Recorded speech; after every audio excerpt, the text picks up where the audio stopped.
Activision have been kind of going on a spree of seemingly randomly remastering their previous generation's games and adding very little to it. You've had Deadpool, the Marvel Avengers games, and then most recently Transformers Fall of Cybertron. So when I got the chance to jump back into this game, I was expecting sort of to be bored and disappointed.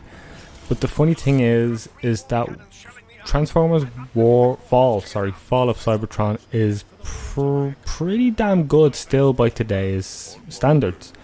It's by High Noon Studios, who have created some incredible games in the past, but I think this title was probably the high point in terms of developing the Transformers games. And it's an incredibly big spectacle third-person shooter game in the Transformers universe. And despite, it looks like some texture improvements, maybe some probably up-res. It looked like it up-res now it runs at 1080p. But there doesn't seem to be a huge amount of overhauling done. And yet again, I was still impressed by the massive scales and the vistas and the backgrounds and what's going on and the action that actually is always happening. And I played through the game a couple of years ago and I thought it was a great game. I really enjoyed it, but going back to it again, it's just as enjoyable. Like, it was one of those things where I was pleasantly surprised by replaying a game, which doesn't happen often because this generation has, I think it's been like 60% remasters, and you kind of jump in, you play for a few minutes going, haha, yeah, I remember playing this game, it was a bit of fun, and then you walk away and you never play it again. But Fall of Cybertron was different for me. I just wanted to keep getting through the chapters. It's not an incredibly long game. I'd say it's about 6 to 8 hours long.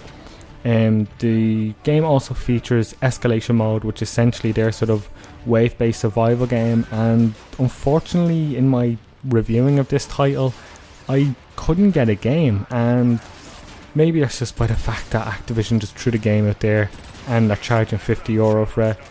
It's just, to a lot of people, not worth it.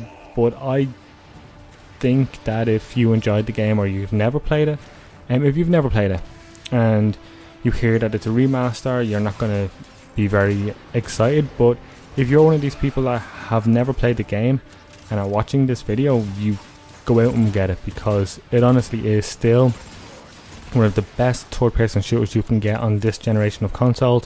It runs well enough. It looks pretty good. Like, just if you look at all the little details going on of all the sort of the cogs moving, even in your character or in the environment, and how doors open and how certain scenarios pan out, it's still really technically impressive. And I really enjoyed my time with it. The mechanics feel great, the shooting is great, being able to switch over to a car, sure, it's a little like jumpy when you turn, but those sections are great as you drive down like big, I don't know, building type structure things, and there's still action going off to the left, explosions here and there, and things are constantly happening that you never feel, and it never gets boring. Like I said, it's constant action and blistering pace, but it's always enjoyable.